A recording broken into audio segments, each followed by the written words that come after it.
Hi everyone, welcome back to me Durga channel. అందరు ఎలా ఉన్నారు? అందరూ బాగుండాలని మనస్ఫూర్తిగా కోరుకుంటున్నానండి. ఈరోజు సాటర్డే నా బ్రేక్ఫాస్ట్ ఇంకా లంచ్ కూడా అటుకులతో చేసిన పోహాతో కంప్లీట్ అయ్యింది. ఆల్రెడీ ఈ రెసిపీ అందరికీ తెలుసు. నార్మల్గా ఈజీగా చేశాను.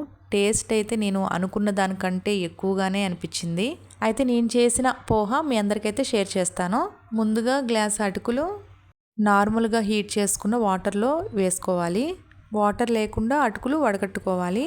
ఇక స్టవ్ పైన ప్యాన్ పెట్టుకొని ప్యాన్ హీట్ ఎక్కినాక కొంచెం ఆయిల్ వేసుకొని ఆయిల్ హీట్ అయిన తర్వాత ఆవాలు, జీలకర్ర, సాయి మినపప్పు, పచ్చిశనగపప్పు ఇంకా పల్లీలు కూడా యాడ్ చేసుకోవచ్చు. నేనైతే ఇందులో వేసుకుంది ఆవాలు, జీలకర్రేనండి. ప్రెజెంట్ అయితే అవన్నీ ఇంకా లేవని నేనైతే ఇలా సింపుల్గా అయితే చేస్తున్నాను. ఇక కట్ చేసి పెట్టుకున్న ఒక మీడియం సైజ్ ఆనియన్ ఇంకా టమాటో, 2 గ్రీన్ చిల్లీస్ అండి. ఇవన్నీ కూడా వేసుకోవాలి. తర్వాత కొంచెం కరివేపాకు యాడ్ చేసుకోవాలి. అవి కొంచెం ఫ్రై అయినాక కొంచెం పసుపు, టేస్ట్కి సరిపడినంత సాల్ట్ యాడ్ చేసుకోవాలి. ఇవన్నీ బాగా ఫ్రై అయినాక అటుకులు వేసుకోవాలి. బాగా కలుపుకున్న తర్వాత లాస్ట్లో లెమన్ జ్యూస్ యాడ్ చేసుకోవాలి. Healthy food poha ready.